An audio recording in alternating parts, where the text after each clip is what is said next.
मुरारी बापू ने अपने पास एक मुसलमान लड़का रख रखा था, वो उसके यहाँ तबला वबला बजाता था और मुरारी बापू के और उसके बड़े प्रगाढ़ संबंध थे, आपस में बड़े प्रगाढ़ संबंध थे। समझ रहे होंगे आप, मैं कहना नहीं चाहता, लेकिन उस व्यक्ति ने फिर इसकी लड़की को पटा लिया।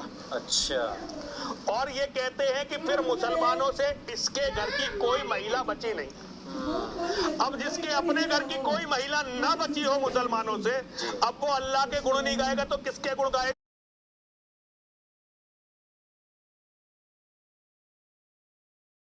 इस्लाम ने बड़े धैर्यपूर्वक कुछ बीज बोए थे, पेड़ बनते हुए देखा, और अब उसमें जहरीले बीज, अब जहरीले फल आ गए हैं जिन्हें खाकर सनातन की मृत्यु होनी तय है। आप और ये चिन्ह हैं जिन्हें खाकर सनातन की मृत्यु होनी तय है।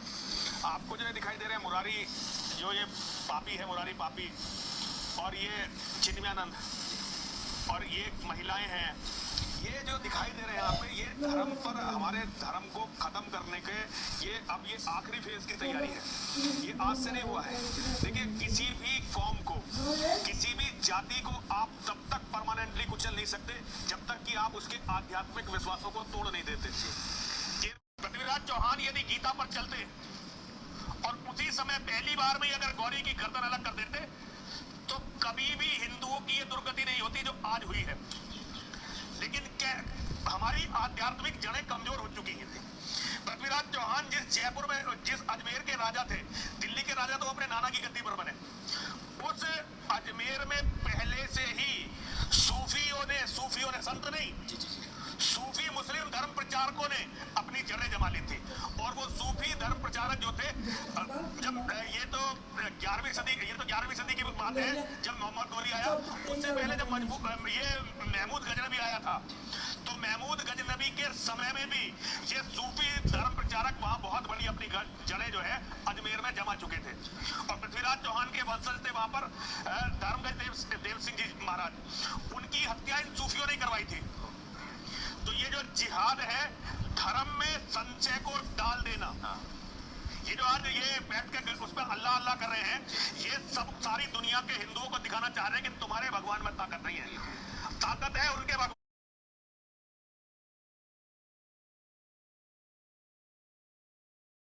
स्वामी जी, आपको क्या लगता है, जैसे कि हम रसखान से पूर्व का जो श्री कृष्ण महाराज का जो चरित्र पढ़ते हैं वो एकदम अलग है, लेकिन जो रसखान आया, जहाँ खान आए, मुसलमानों ने आकर के, अभी मैं जो बातें कर रहा था पिछले दिनों, तो उसमें मुझे बहुत सारे लोगों ने कहा कि मुसलमानों ने खुद उनके चरित्र का बखान किया है। तो मुझे ऐसा लगा है कि जो मैंने उनका चरित्र जो उन्होंने लिखा है वो एकदम डिफरेंट था, और उन्होंने ही इनको रसिया, छलिया, मनीहारा, ये सारी चीज़ें बनाई हैं। तो आपको क्या लगता है कि ये सारी की सारी चीज़ें प्लान थी कि मुसलमानों को घुसेड़ करके इस सब चीज़ों में लिखवाया गया है? जो आपने बताया है उसमें तो बिल्कुल ये बहुत वेल प्लान था। हमने सोचा ये मुसलमान असल में जाहिल नहीं थे, ये बहुत ज्यादा ध्यान से इन्होंने डीपली हर चीज का अध्ययन किया था, और ये समझ गए थे कि अगर राम और कृष्ण के चरित्र को दूषित नहीं किया गया, राम और कृष्ण के चरित्र पर संशय नहीं खड़ा किया गया, तो हिंदू कभी हार नहीं मानेगा। हार गए। देखिए, अरब के अंदर जब ये लुटेरों ने हिंदुस्तान के बारे में सोचना शुरू किया, तो इन्होंने मोहम्मद बिन कासिम ने पहली बार जीता सिंध को। उससे पहले इन्होंने कई आक्रमण किए और हर बार मारे जाते थे। सिंध को इन्होंने जीत लिया था। पूरे अरब में से एक 8वीं सदी का इतिहास गायब है। कारण क्या है? उसका सबसे बड़ा कारण है, भारत से बप्परावल गए थे और उन्होंने इन अरबियों को मार मार कर इनकी ऐसी दुर्गति की थी कि ये भूल गए थे भारत पर आना, और 300 साल तक ये भारत पर नहीं आए थे। अब ये कैसे घुसे भारत में? सारे सूफियों को, हिजड़ों को, ख्वाजा जो अजमेर का ख्वाजा, ख्वाजा का मतलब हिजड़ा, ख्वाजा का मतलब होता है हिजड़ा, ऐसे बहुत सारे हिजड़ों को, बहुत सारे सूफियों को, ताकि वो धर्म के बारे में यहाँ संशय पैदा करें, उन्हें भारत में धकेला। भारत यदि वेद पर चलता, रामायण पर चलता, गीता पर चलता, भगवान श्री कृष्ण के चरित्र पर चलता, तो कभी नहीं हारता।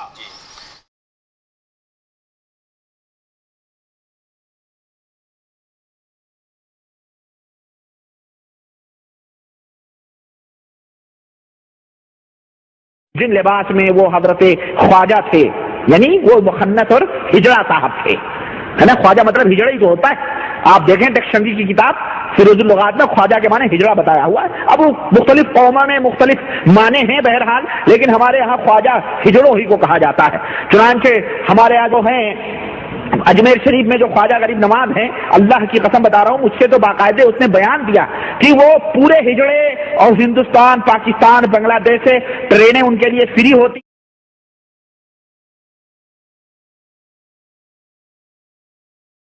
हिंदुओं में बहुत बड़ी कमी हो गई थी।